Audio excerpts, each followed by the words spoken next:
Lá, João, uma outra qualidade, viu? Que ela é corredora e agora a Olivia tá ali, ó. Ai, meu Deus! Correndo. Não, tem que ser 5 horas, porque senão eu morro de calor. Não aguento o sol aqui em Fortaleza, não.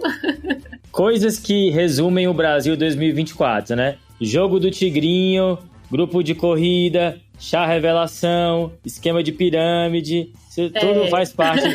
Garrafinha de água dizendo... Você vai... Paco. Paco patrocina a gente.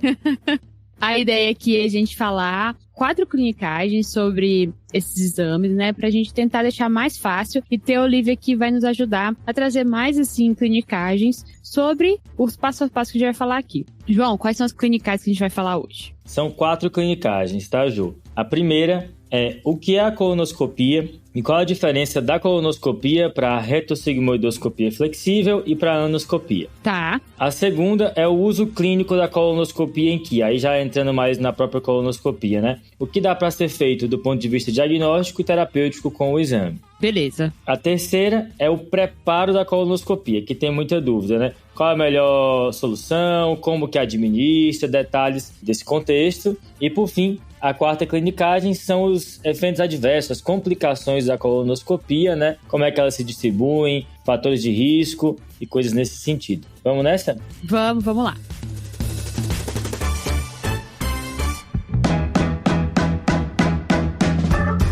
Para a primeira clinicagem, então, nós vamos falar, entender aí desses vários exames que a gente tem, entender o uso e diferença entre eles. Exato, a gente vai falar aqui dos exames endoscópicos baixos, né? A gente não vai falar dos altos aqui nesse episódio. Eu acho que aqui a principal dualidade é entre colonoscopia e retossigmoidoscopia flexível, né? Que tem alguns sinônimos, inclusive, no Brasil, e outra coisa que gera confusão também, né? Mas a sigmoidoscopia flexível o pessoal chama de... Em inglês é só sigmoidoscopia flexível, mas aqui também pode ser retossigmoidoscopia flexível ou colonoscopia curta, também tem esse outro sinônimo aí. Mas uma das grandes diferenças aqui, tem várias, mas é o tanto de cólon que vai ser visto com esses 2 exames, né, Olivia? Exatamente. Assim, a colonoscopia é um exame que a gente usa para examinar não só o cólon, né, que a gente vê seco, cólon ascendente, cólon transverso, descendente, sigmoide reto, mas a gente também consegue ver patologias do ilho terminal, tá? E que são bem importantes. Por exemplo, na investigação de uma diarreia crônica, na investigação de uma doença inflamatória. A colonoscopia, ela é feita com um aparelho padrão, tá? O de adulto,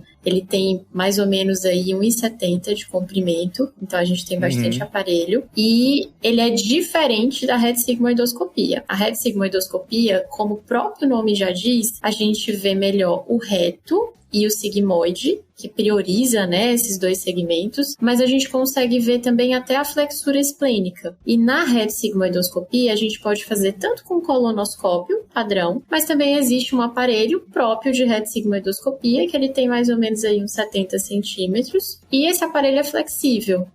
Muita confusão se faz, às vezes, com a retossigmoidoscopia rígida, que era usada antigamente, que é um aparelho que ele não é flexível, né, como o próprio nome já diz, ele é rígido, ele tem uma lente, tinha uma lente, uma fonte de luz, é um exame, assim, bem menos completo, digamos assim, não daria para fazer intervenções como biópsias, e é um exame bem desconfortável para o paciente e para o médico que está fazendo também, porque é quase uma visualização direta, né? Então, esse exame, ele já não é mais feito com frequência, eu mesma nunca tive contato, assim, durante a residência ou durante a minha vida profissional, então, quando for solicitar uma retossigmoidoscopia flexível mesmo. Beleza, Olivia, entendi. E aí, assim, acho que essa diferença também se repercute em como eu vou preparar o paciente para os exames, né? Porque como o paciente na retossigmoidoscopia flexível, né? Eu vou ver muito menos cólon, o preparo é bem diferente, eu não preciso daquele nível de preparo que é feito para colonoscopia e também a taxa de complicações é diferente porque é um exame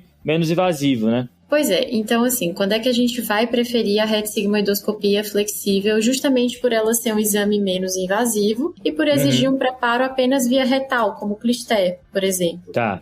Colites agudas, né? Então, entre essas colites agudas, a gente pode citar uma colite aguda de suspeita infecciosa, por citomegalovírus em paciente imunossuprimido, que eu preciso pegar biópsias ali e já me elucida o diagnóstico. Colite isquêmica, né? Muito comum aí nos ambientes de UTI, cirurgia vascular, lá a gente também pode fazer só a reto. Doença inflamatória em atividade, que a gente precisa, além de checar a atividade, também coletar amostra para pesquisar agente infeccioso. E uma outra situação também muito comum é colite infecciosa com suspeita de colite pseudomembranosa, né, que a gente também pode usar a reto para biopsiar. São basicamente essas situações. Boa, então são essas situações em que a gente preferiria a retossigmoidoscopia flexível em relação à colonoscopia. As outras situações, a colonoscopia em geral vai ser o exame de preferência. Isso. Só que tem uma contraindicação que é compartilhada entre as duas, que é a suspeita de diverticulite, né? Diverticulite, exatamente. Combinado. Então, para a gente fechar essa primeira clinicagem, Olivia, faltou só um outro exame, para a gente esclarecer aqui para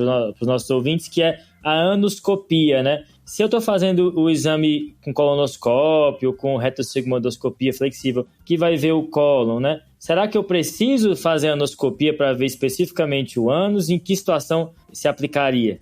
A anoscopia é o exame que é destinado para avaliar o canal anal, né? Então é o exame de eleição para isso. Quais são algumas situações que a gente dá prioridade à anoscopia? Então, por exemplo, doenças orificiais, né? Doença hemorroidária, fissura, algumas infecções sexualmente transmissíveis, como HPV na região anal, e até mesmo na investigação de carcinoma espinocelular de ânus, né? A gente lembra que o ânus tem epitélio estratificado, é diferente do epitélio do reto, então seriam mais essas situações. E a colonoscopia e a retossigmoidoscopia não veriam bem essas lesões, correto? Não tão adequadamente, porque para fazer a anoscopia a gente tem um dispositivo, que é o anoscópio, que a gente coloca no ânus, tá? É mais ou menos parecido, um análogo a um espéculo para exame da vagina, por exemplo. Mas a gente pode usar o colonoscópio para fazer uma videoanoscopia, né? A gente pega o anoscópio, coloca o colonoscópio como fonte de luz em uma ótica e a gente consegue até examinar melhor o canal anal. Quando a gente vai fazer a colonoscopia por si, a gente acaba passando apenas com a visão frontal e não consegue ter uma noção dessas doenças orificiais. A gente vai direto no reto. Beleza.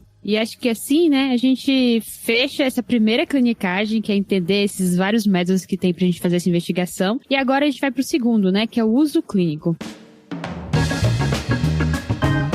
E aqui eu acho que tá mais próximo, mais palpável, assim, da nossa realidade, que é um pouco das indicações, né, de quando que a gente vai fazer, principalmente a colonoscopia. Então, acho que dá para dividir entre segmento, diagnóstico e terapêutico, que aí é realmente onde a Olivia ainda tem mais ação, ainda mais ativa na colonoscopia.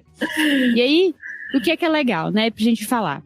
Existem algumas situações em que está bem documentado, né? Que a gente não está discutindo a indicação em si do exame, a gente está falando mais de como fazer e quais são as complicações que são associadas com esse tipo de procedimento. Mas é legal lembrar que se a gente tem um paciente que tem uma anemia inexplicada, que está tendo sintomas de síndrome consumptiva e junto dessa anemia, e que tenha, né, fatores de risco, que esteja dentro do perfil da idade, faixa etária para investigação, pacientes que já têm uma história familiar e de câncer, né, de colo retal, ou mesmo que é isso, né, esteja dentro da faixa etária de screening, ou os pacientes, por exemplo, com doença inflamatória intestinal. E a Olivia falou em alguns outros cenários em que também, né, a gente vai fazer exames de segmento. E tem a condição terapêutica, que é o momento em que a gente encontra um achado e vai ter que fazer alguma intervenção ali, que vai desde a polipectomia até ressecções um pouco maiores, né? Exatamente, assim, a colonoscopia, ela serve tanto para diagnóstico como para terapia. Então, o diagnóstico vai desde rastreio, né? Hoje a gente tem uma indicação de realizar a colonoscopia para as pessoas acima de 45 anos, para rastreio de câncer coloretal, isso a nível populacional. E a gente também pode, por exemplo, investigar anemia, a gente pode investigar perda ponderal, diarreia crônica, muito importante realizar a colonoscopia.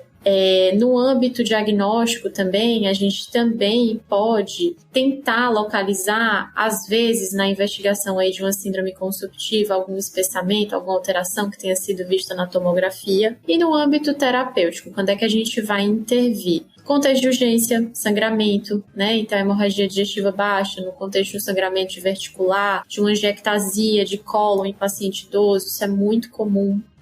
A gente também pode intervir de forma terapêutica no ambiente aí de terapia intensiva, né, que a gente está como clínico atuando, em casos de pseudoobstrução colônica aguda, né, aquela famosa síndrome de Ogilvy, aqueles pacientes de UTI, acamados, que evoluem com distensão, piora do padrão respiratório, não aceitam dieta. E a gente também pode fazer tratamento, por exemplo, com próteses, né, de estenose secundária a tumor, seja em um contexto de paliação, seja no contexto de ponte, né, para ressecção e uma quimio e rádio neoadjuvantes. Então, tem toda essa perspectiva também. Beleza, Olivia. Então, a gente entende, né, que é um exame que aí tem algumas situações que a gente pode usar. E eu acho que vale falar agora em situações em que não tem tanto benefício para o paciente, né? Porque vale a gente trazer esse outro lado. Sim, sim. Quais são as situações, assim, que a gente não deve fazer uma colonoscopia? Primeiro, paciente sabidamente que tenha uma obstrução, por exemplo, de delgado, que aí é proscrito aquele preparo anterógrado, que é via oral, que a gente chama, tomar o manitol, tá? Então, por exemplo, pacientes com suspeita de estenose de delgado, ou então de ilho distal, seja por doença inflamatória, seja por suspeita de neoplasia, pacientes obstruídos de maneira geral. Pacientes com alguma colite aguda grave, seja infecciosa, seja por doença inflamatória, porque a gente tem risco de perfurar durante o exame, mesmo que a gente insufle pouquinho. Um outro ponto também que a gente tem que levar em consideração são pacientes que tenham sabidamente uma perfuração do cólon. Então, o paciente que está perfurado, ele tem que ir para a cirurgia, ele não vai ganhar benefício aí de uma colonoscopia. E assim, pacientes que não tenham condições de fazer um preparo, que não tenham condições de ser sedado para fazer o exame, que são os pacientes instáveis, né? Lembrar aí dos contextos de urgência na hemorragia, por exemplo, que a estabilização clínica é o primeiro passo. Então, nesses pacientes, a gente precisa estabilizar para depois fazer o exame. E uma outra situação também é a diverticulite aguda, né? Esses pacientes, eles além de não terem condições de fazer o preparo, a gente tem o risco de perfurar o cólon se a gente insuflar também. Então, entra aí nesse contexto das colites agudas que a gente não deve fazer, nem a colono e nem a retossigmoidoscopia. Tá, então acho que dá pra gente tentar resumir tudo isso que a gente falou até agora, né, nessa segunda clinicagem, que quando eu vou fazer uma colonoscopia que é diagnóstica, eu tenho menos chance de complicação do que quando eu vou fazer uma colonoscopia que é terapêutica, né, que vai ter alguma intervenção. E aí das complicações a gente vai falar daqui a pouco. Boa, Ju. Mas antes da gente fechar essa clinicagem, queria só fazer uma pergunta pra Olivia aqui. A gente de vez em quando vê os pacientes com síndrome do intestino irritável, né? Às vezes até que já fizeram uma colonoscopia antes. E muitas vezes, assim, tem muita mudança do hábito intestinal. São pacientes que realmente sofrem muito com a condição que eles têm, muita dor abdominal. Isso gera muita ansiedade, né? Até porque é um contexto, muitas vezes, de vários exames que são feitos e não revelam um diagnóstico específico, até alguém pensar e tratar conforme. E aí, sobre essa indicação, Olivia, quando eu já tenho um diagnóstico de síndrome do intestino irritável e é cogitado uma colonoscopia, você vê muito isso na prática?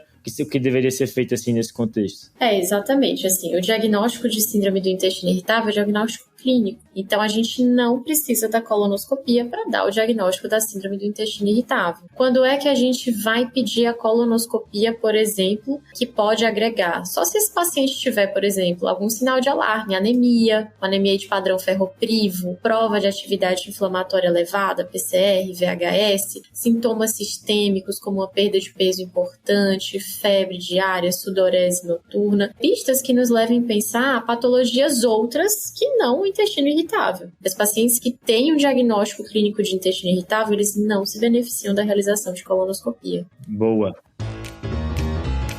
E assim, acho que a gente vai para a terceira clinicagem, e aí acho que é a clinicagem que mais gera dúvida em todo mundo, que é o preparo para fazer uma colonoscopia, né? Né, Ju? Acho que aqui tem muita dúvida mesmo, até porque a gente, na clínica médica, mesmo fora do ambiente da endoscopia, vê pacientes eventualmente complicarem no preparo, ou vê pacientes que a gente pede o exame e não vem com o cólon bem preparado, o que pode acontecer em até 25% dos exames. Eu vi algumas séries com taxas altas. Óbvio que depende muito da população estudada, né? Mas um preparo também é inadequado, não só diminui a taxa de detecção de adenomas, que eu acho que isso é um pouco óbvio, né? Mas torna o exame mais prolongado, né? Aumenta mais o tempo perigoso, né? Exato, aumenta o tempo de procedimento e mais perigoso, né? Até porque o colega que vai estar fazendo o exame vai ter que ser muito mais dispendioso para ele durante a efetuação do exame. E de fatores de risco para o paciente não ser bem preparado, só para arredondar esse começo aqui, tem vários, né?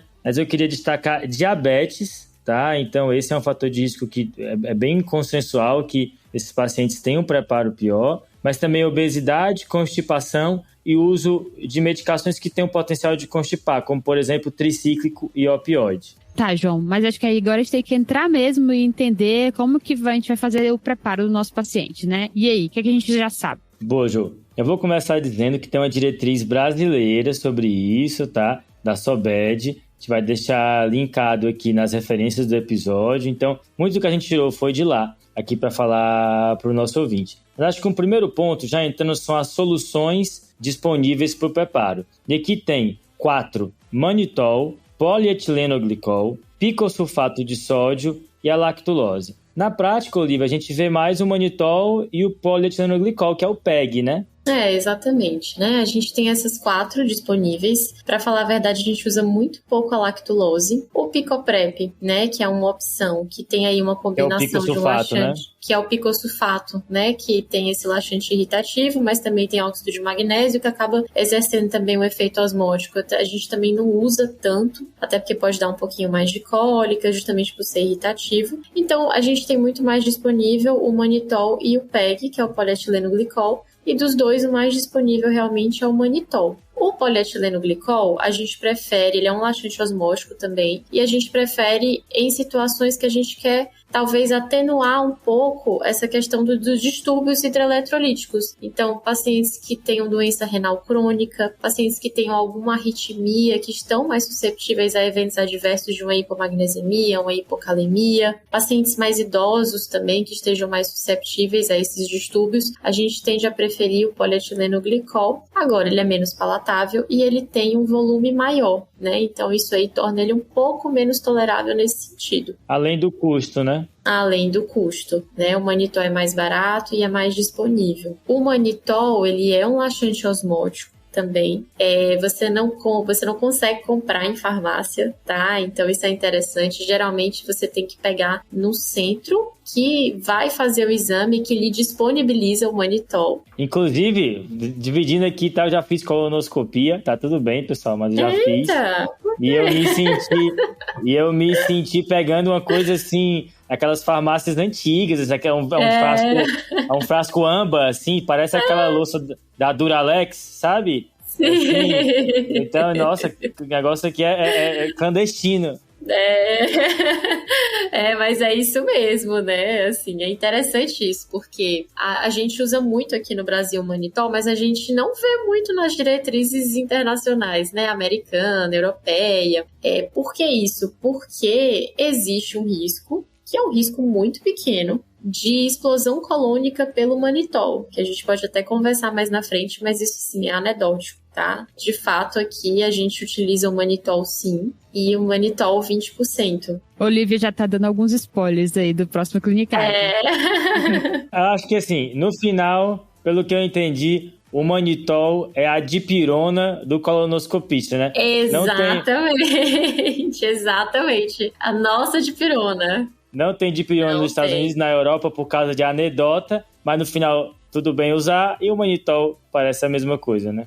Exatamente. Como é que a gente faz o manitol? A gente usa aí uma estimativa de 10 ml por quilo. O que é que a gente pode fazer? A gente pode fazer de uma vez só a solução inteira, a quantidade inteira, ou a gente pode fazer fracionado. Fracionado, na prática, a gente tem uma tolerabilidade maior do paciente. Mas, assim, os estudos não conseguiram demonstrar uma diferença muito significativa de relação entre um e outro. Mas a gente tende a fazer fracionado para os exames que vão ser feitos pela manhã. E para os exames que são feitos à tarde, a gente coloca realmente uma dose única aí para o paciente fazer pela manhã. que a gente faz com o manitol fracionado, né? No caso, a gente pode pegar o frasquinho, que tem de 500 e tem de 750 ml, a maioria é de 500. Aí, o que a gente pede para fazer? A gente pede para o paciente misturar com suco cítrico, o limão mais amargo que ele conseguir, porque o manitol ele já é doce. Então, ele mistura em quantidades iguais, 500 ml de manitol com 500 ml de um suquinho coado, e ele vai tomar. Nessa solução, você pode colocar, por exemplo, 100 gotas de Luftal, que é um frasco de Luftal, que é um antifisiático, que ele vai ajudar a diminuir a formação de bolhas, o que é bom tanto para a sintomatologia do paciente, quanto para reduzir a quantidade de bolhas no próprio cólon, né? Quando a gente vai fazer o exame, que atrapalha de ver pólipo, tudo isso. Boa, essa é uma clinicagem interessante, né, Olivia? A simeticona, né, que reduz a formação de gases, ela não só é para dar conforto, mas para melhorar a visualização do exame, porque ao formar menos bolhas, né, fica mais fácil para o colonoscopista visualizar o cólon e possíveis lesões, né? Exatamente.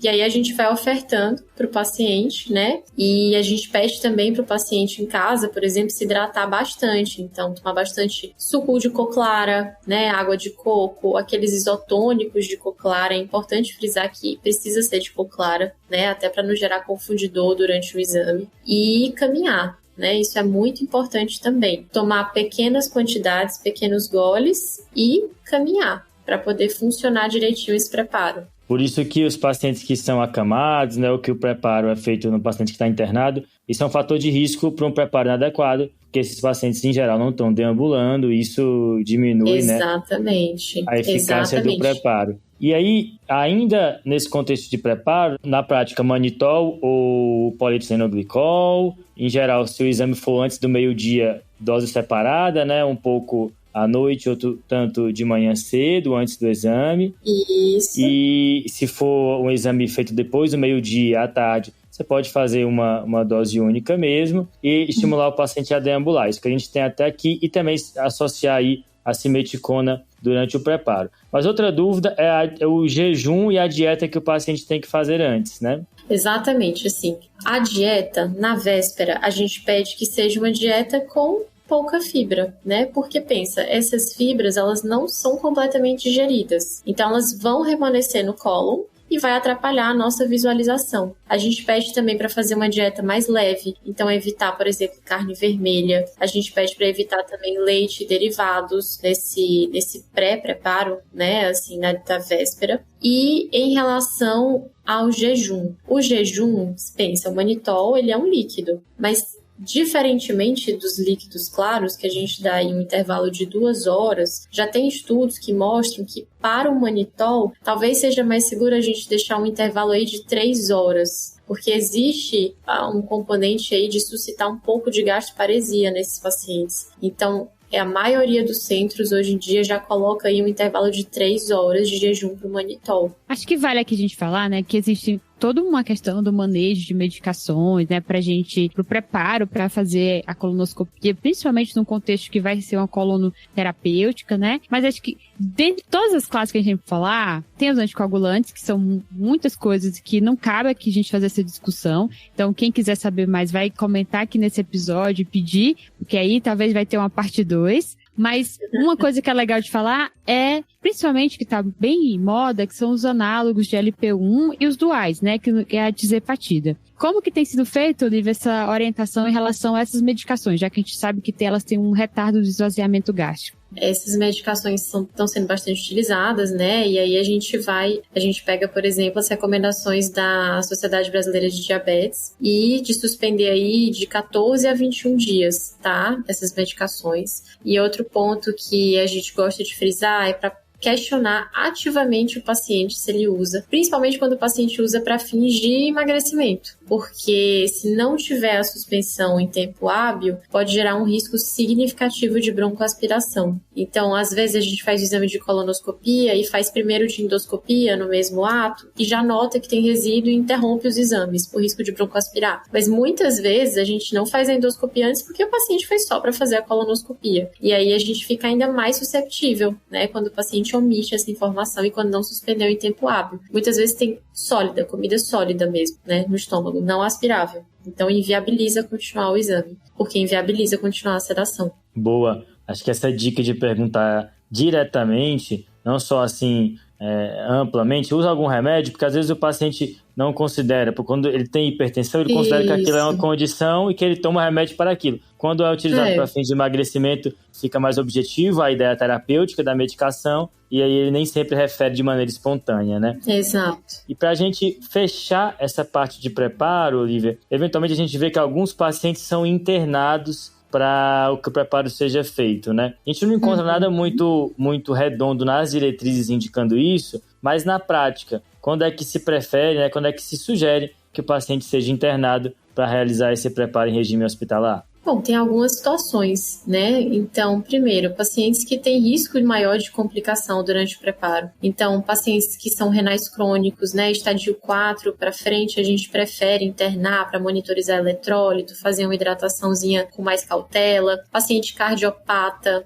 paciente pneumopata grave, a gente também tende a internar. Ou então, pacientes que têm mais de 75 anos, pacientes que têm algum tipo de deficiência física, né, que torne esse preparo mais difícil. Então, paciente que não consegue andar, paciente que tem uma deficiência visual e que tem risco maior de queda em casa, né, infelizmente é um risco no idoso que faz preparo de colonoscopia ter queda. Pacientes com alguma questão social. Então, pensa, você vai várias vezes ao banheiro no preparo. Já pensou se você vier de uma localidade mais distante para fazer o exame, né? Você não vai ter acesso a banheiro nesse caminho. Então, tem tudo isso, né? Ou então, alguns pacientes que passaram mal durante o preparo em casa, né? Precisavam de um antiemético venoso, tiveram alguma pré-síncope, alguma vasovagal, uma desidrataçãozinha mais transitória e precisam de um suporte, né? De reposição volêmica venosa.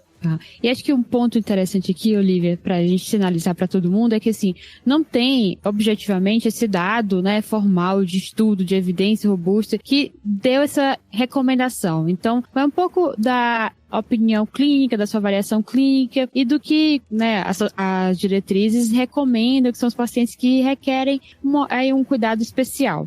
Acho que só para todo mundo estar ciente desse ponto. E uma última aqui, eu tinha dito que a outra era a última, mas a última de verdade é agora, ainda dessa parte, é que eventualmente, a gente estava falando de paciente internado, aí entrando mais no hospital aqui, indo para a UTI, eventualmente o exame é pedido nesse contexto do paciente mais crítico, né? Sim. E às vezes opta-se por fazer um preparo só com um enema, né? Por conta do contexto do paciente. É possível fazer isso? Qual é a recomendação nesse contexto? Veja, na UTI a gente tem 2 cenários clínicos mais comuns. A gente tem o cenário de hemorragia digestiva, e aí, se não for uma suspeita de uma hemorragia secundária, uma colite aguda, a gente pode e deve fazer um preparo oral, né? Até para a gente poder ver de onde está sangrando e poder tratar. Então, o paciente precisa ter estabilidade para fazer o exame e para fazer o preparo. Isso é muito importante. E a situação que a gente não faria o preparo oral, tirando essas colites agudas mais graves, né? É realmente a suspeita de pseudoobstrução colônica, que a gente pode fazer colonoscopia descompressiva e que o preparo é via retal apenas, né? A gente não faz o preparo oral. Boa, Olivia. A pseudoobstrução, que é a síndrome de Ogilvy, né? Você já havia falado. E lembrando que tem diretriz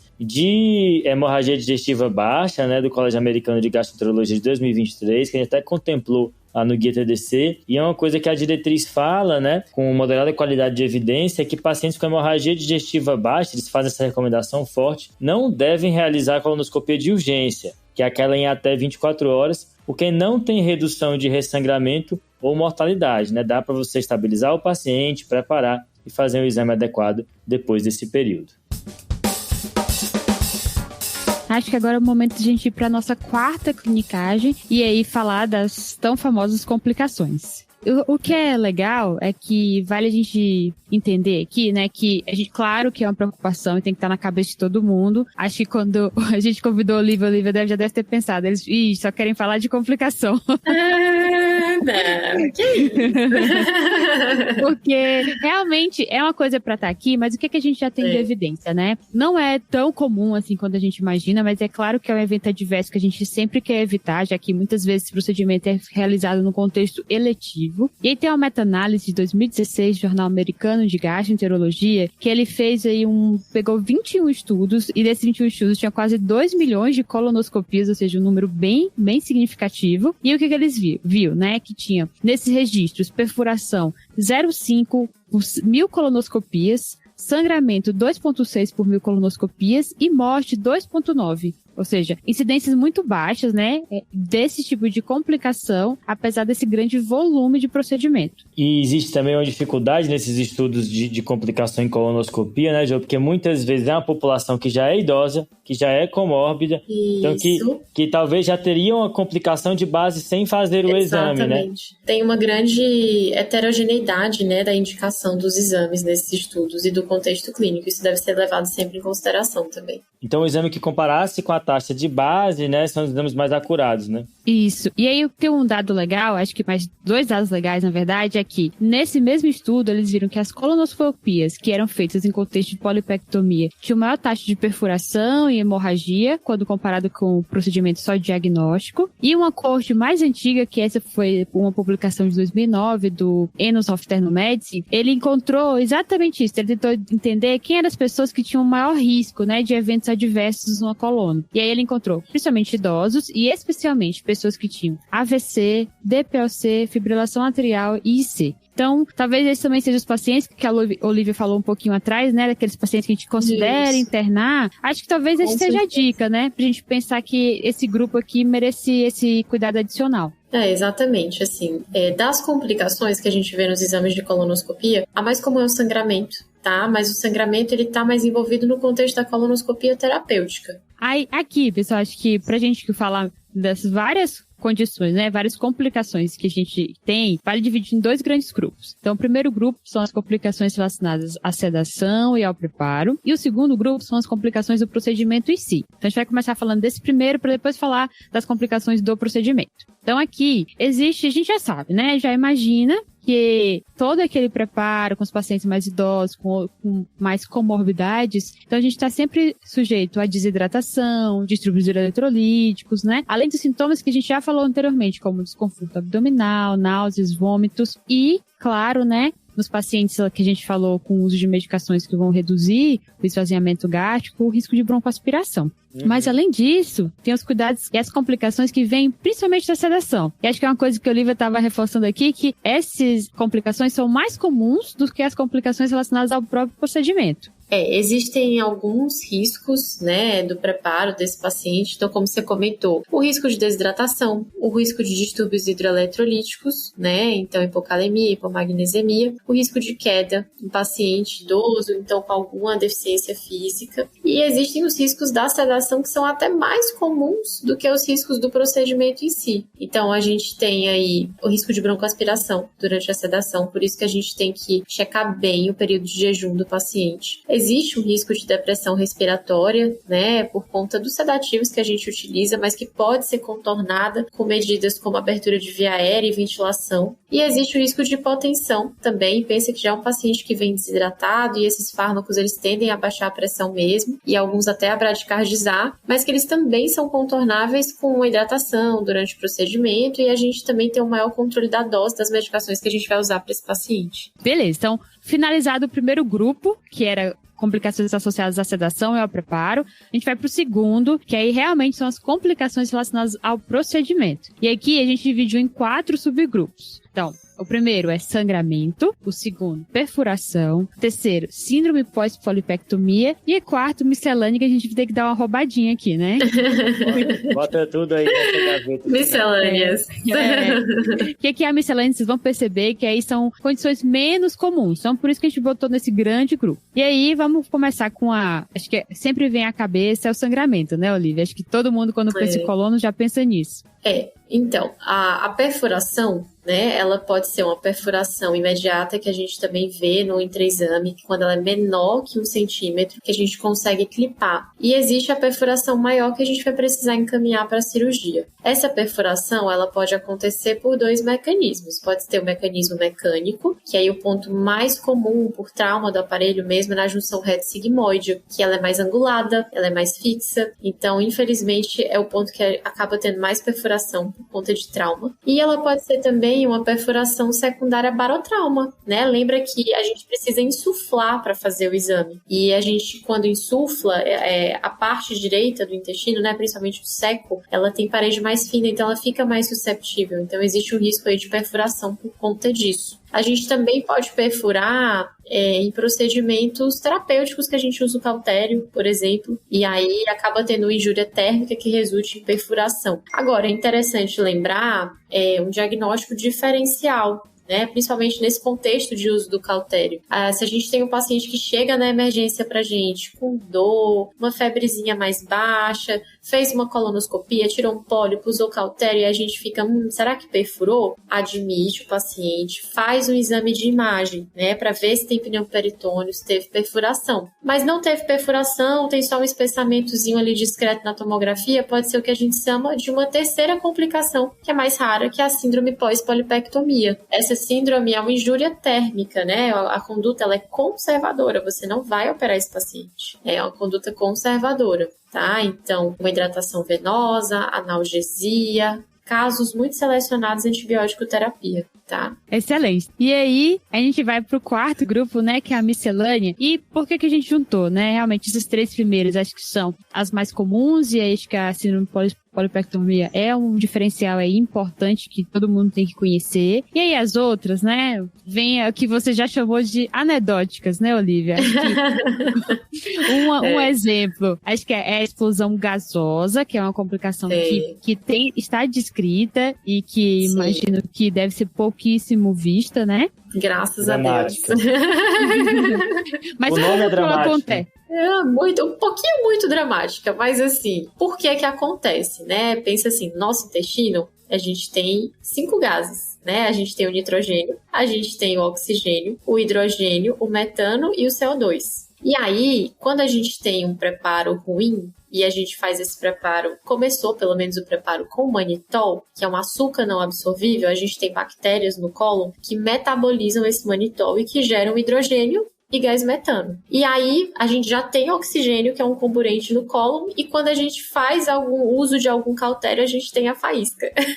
E aí, existe um risco teórico e assim, raro de explosão colônica mesmo, que é um caso dramático, que tem que ir pra cirurgia rápido. Mas assim, eu confesso que eu nunca vi, graças a Deus. E é muito raro. O que a gente faz para poder minimizar isso? A gente pode fazer a insuflação com CO2 ao invés de ar comprimido para tentar reduzir essa quantidade de oxigênio no colo. E a gente também, mesmo que, por exemplo, vá fazer um procedimento terapêutico no sigmoide, a gente sobe até o seco com o colonoscópio e troca o ar. E a gente, claro, se tiver muito sujo, a gente contraindica o procedimento. A gente repete o preparo para fazer um preparo adequado e poder refazer esse exame com o procedimento em si. Beleza. E aí, acho que de outras coisas, né? Existem relatos de infecção, mas cada vez mais a literatura tem achado menores taxas, né, de infecção por translocação bacteriana pelo próprio procedimento em si. Exato. Existe, e aí, né?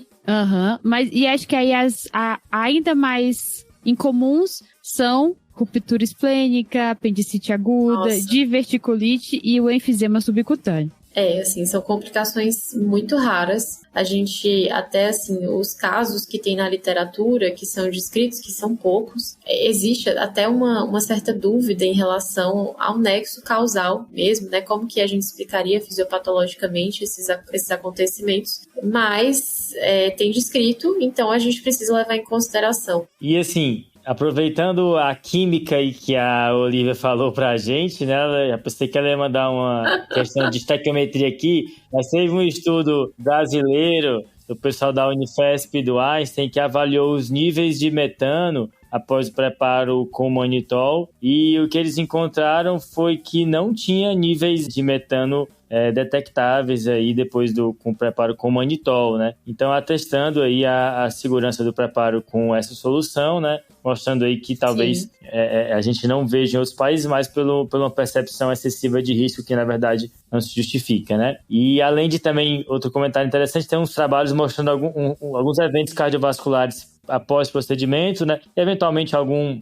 trabalho relata esses eventos, então é alguma coisa também para ficar de olho no paciente aí pós-procedimento, especialmente quando o risco cardiovascular do paciente já é elevado. Exato. Então, acho que assim a gente fecha o episódio, né? A gente falou 4 clinicagens aqui, que a gente vai desde a definição e os exames que a gente tem dentro desse grupo de exames endoscópicos aqui, que a gente está falando endoscópicos baixos. A segunda, que foi o uso clínico, principalmente da colonoscopia, algumas nuances de outras situações. O preparo em si da coluna, né? Como fazer, os grupos que merecem atenção especial, e as clinicais que a Olivia deixou aqui para melhorar os sintomas e até mesmo o resultado, né, do exame. E por fim, as complicações são coisas que a gente sempre lembra, mas que é importante entender que elas acontecem, mas não são tão frequentes como a gente acha que são.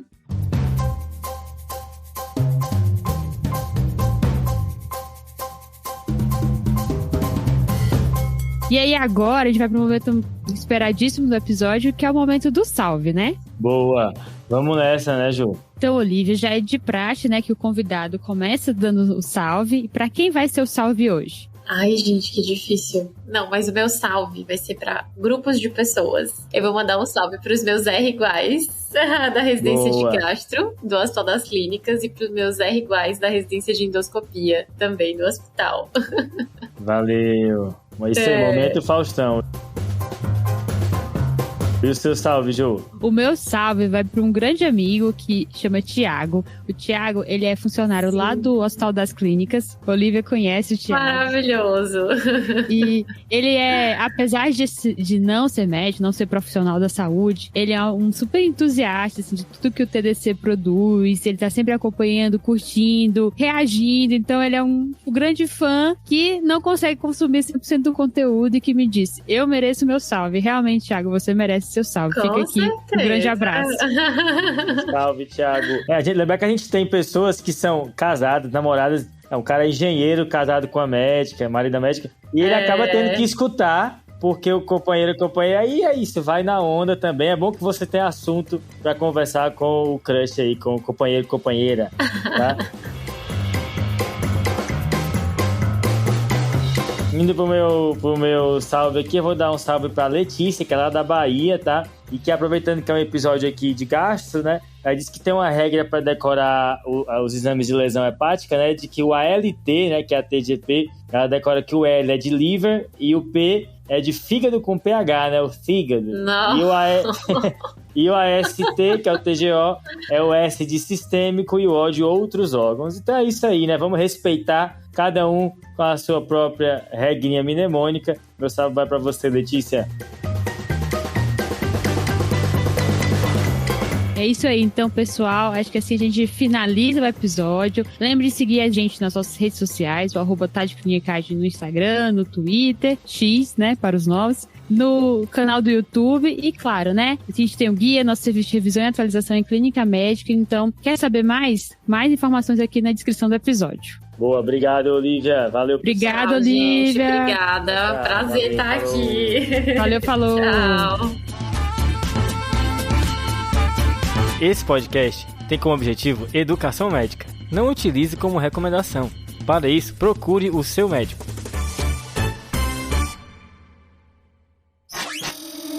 Essa é uma produção do Bicho de Goiaba.